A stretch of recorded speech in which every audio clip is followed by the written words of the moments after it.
Dando sequência aqui a segunda parte da aula 2, a gente vai primeiro é, aprender a trabalhar com o operador variação. Tá?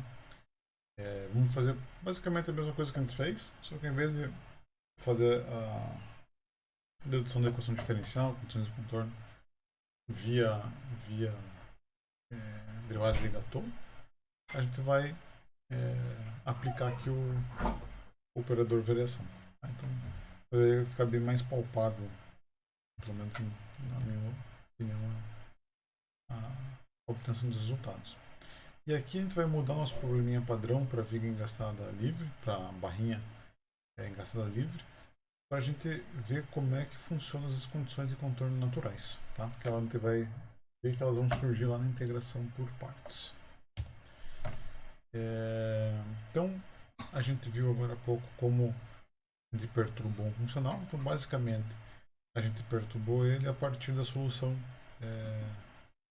do seu valor mínimo, tá? do U de x. Fizemos isso com o auxílio aqui do lambda neto.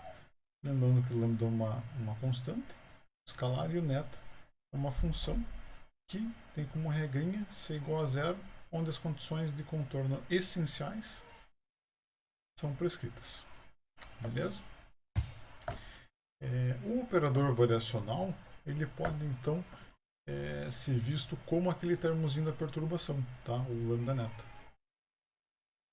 Então, por exemplo, no exemplo da nossa viga, o lambda neta seria a variação da função u e o lambda neta linha seria nossa variação da função u linha. Beleza? Ele tem, esse operador ele tem algumas propriedades que são análogas às propriedades do diferencial. Ou seja, a derivada da variação é igual à variação da derivada, a variação de uma integral é igual à integral da variação. Essa regrinha aqui é bem igual àquela regrinha de diferenciação de uma função elevada a n. Então, por exemplo, derivada em relação a x de uma função f elevada a n. Então, você vai descer o nzinho, vai colocar lá o que está dentro do parênteses elevado a n menos 1, e no final vai ficar igual a ficar isso aqui mais ou menos. Vezes f menos 1 vezes derivada de f em relação a x. Tá? Então, bem o operador de diferenciação de uma função elevada a n. E por fim a distributiva, eu acho. Variação de uma soma igual a soma das variações. Tá? Então, com essas quatro propriedades aqui das equações 28 a 31, a gente vai conseguir montar lá, obter a equação diferencial e condições de contorno da viga, da barra e dos próximos modelos estruturais que nós formos ver. Tá? Então, aqui a gente vai aplicar o operador variação como exemplo para o probleminha da barra 1D. Só que vamos pegar e tirar aqui o apoio da direita e colocar esse carregamento, tá? Para a gente ver como é que vão surgir as condições de contorno naturais do problema. Então, para esse probleminha aqui que a gente vai ter uma condição de contorno essencial em igual a zero, ou seja, uma condição de contorno no meu campo U, e aqui no outro lado eu vou ter uma condição de contorno natural, tá? Que são aquelas condições de contorno que vão ser, aqui por causa da barra, a condição em U', da parcial, a primeira derivada de U. Então, o funcionamento de energia potencial é um pouquinho diferente, e agora ele conta aqui com a contribuição desse carregamento. Então vamos lá, vamos pegar e fazer, vamos tentar obter a equação diferencial dessa barrinha. Como é que a gente vai fazer? Vamos fazer a primeira variação do funcional ser igual a zero. Para isso a gente tem que primeiro calcular a primeira variação. Tá? Então a gente vai aplicar o operador variação no funcional. Então, variação do funcional vai ser o quê? A variação daquele termo de integral menos a variação da função U avaliada em L. Então, basicamente, a gente explicou aí no funcional inteiro. Aquela propriedade. Variação da integral é igual à integral da variação. Coloquei aqui a variação para dentro da integral. Último, esse termo já está pronto, ele vai ficar constante nas próximas linhas. Agora, a propriedade distributiva. Variação de uma soma é igual à soma das variações. Tá? Então, como EA não depende da variação, ele vai ser só aplicado aqui no linha ao quadrado. E aqui vai aparecer a variação de U vezes Q. E por fim, utilizando essa equaçãozinha aqui, 30, a gente consegue calcular a variação do linha ao quadrado. Vai descer o 2, vai cortar com esse 2 aqui, vai ficar então EA vezes o que tem no parênteses, o linha, vezes variação do linha, menos variação de U vezes Q, e o termo de fora da integral. Beleza? O que a gente vai fazer agora? Vamos pegar e igualar esse cara a zero. Depois aplicar todas as propriedades e deixar a nossa primeira variação ali do jeito que a gente quer ter, igual ela igual a zero, e substitui a variação de U por lambda neta e a variação de U' por lambda neta linha. Então, vamos fazer essas substituições. Então, começando aqui, primeiro termo, vamos lá. Vamos trocar então variação de U por lambda neta linha. Trocar, desculpa, variação do linha por lambda neta linha. Trocar variação de U por lambda neta. Trocar variação de U em U igual a L por lambda neta avaliado em L. Tá? Aqui vai começar aquilo que a gente fez vocês treinaram lá para o problema da viga. Vai começar a aplicar as integrações por partes novamente. Então, o que a gente vai fazer? Vamos colocar o lambda em evidência. Note que todos os termos da equação vão ter lambda, então vai conseguir remover eles da equação. Vamos ficar com esse termo aqui que depende de neta linha,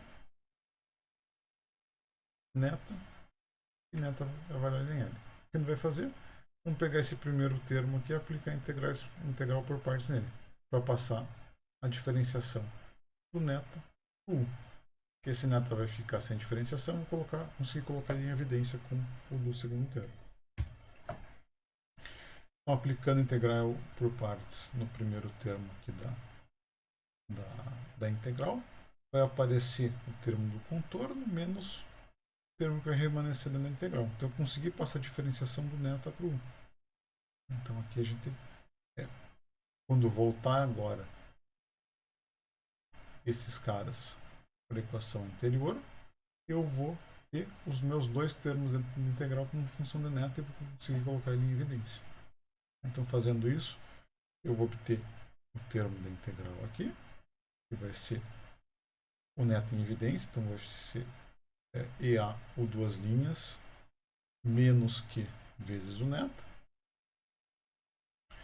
E vou avaliar aqui agora o termo do contorno em x igual a L e em x igual a 0. Beleza? Então, vamos fazer o que a gente fez no final da aula passada, lá que está acontecendo. O primeiro termo. Para tudo isso aqui ser igual a 0, os três termos, independentemente, têm que ser nulos. Tá? Então, vamos começar pela integral. Para essa integral ser nula, ou seja, uma função qualquer aqui vezes neta ser nulo, como neta tem uma gama de opções muito grande para ser escolhida, o único jeito que eu tenho de ter certeza que essa integral vai zerar é fazer o termo entre conchetes ser igual a 0. Então, se vocês reconhecerem o termo entre conchetes, ele é exatamente a equação diferencial do problema da barra dele. Beleza? E vamos avaliar então o termo aqui do contorno em L e em 0. Vamos começar com 0, que é mais fácil. Em 0 a gente tem a condição do contorno essencial. Tá? Então aqui a gente sabe que o 0 é igual a 0. O que tem que acontecer com o neta nesse ponto? Eu tenho uma condição de contorno essencial prescrita. O neta tem que ser nulo nesse ponto. Tá? Ou seja, para esse ponto aqui, o neta é igual a 0. Então, 0 vezes alguma coisa, zerou. E para esse ponto aqui, eu tenho uma condição de contorno prescrita em 1'. Então, o neta linha não necessariamente é 0. O neta não necessariamente é 0. Então, ele não precisa zerar nesse neta. Tem uma condição de contorno em 1'. Então, o neta em x igual a 0 não é necessariamente 0. Beleza? Então, se ele não é 0, esse cara aqui então é qualquer coisa. Como consequência, esse cara aqui que multiplica o neto avaliado em L tem que ser 0. O que esse cara que apareceu aqui na minha condição de contorno? Se a gente olhar melhor para ele, vai ser o quê? EA o' em L vai ter que ser igual a sigma 0.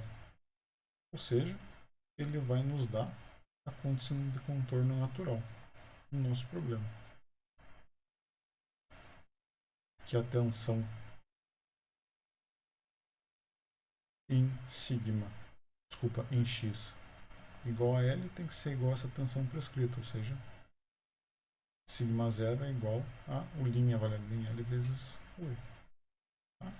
Então, essa condição de contorno é chamada de natural porque ela surge naturalmente na formulação do problema.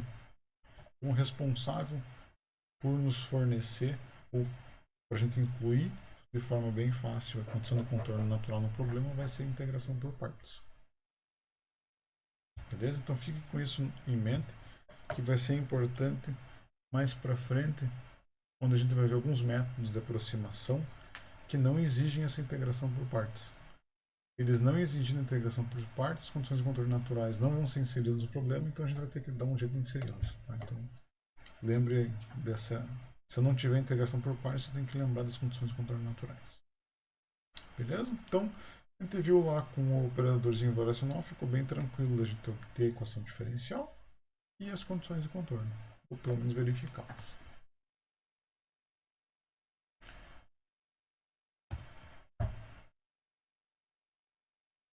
Então, foi isso que eu acabei de dizer, né? O que a gente fez hoje.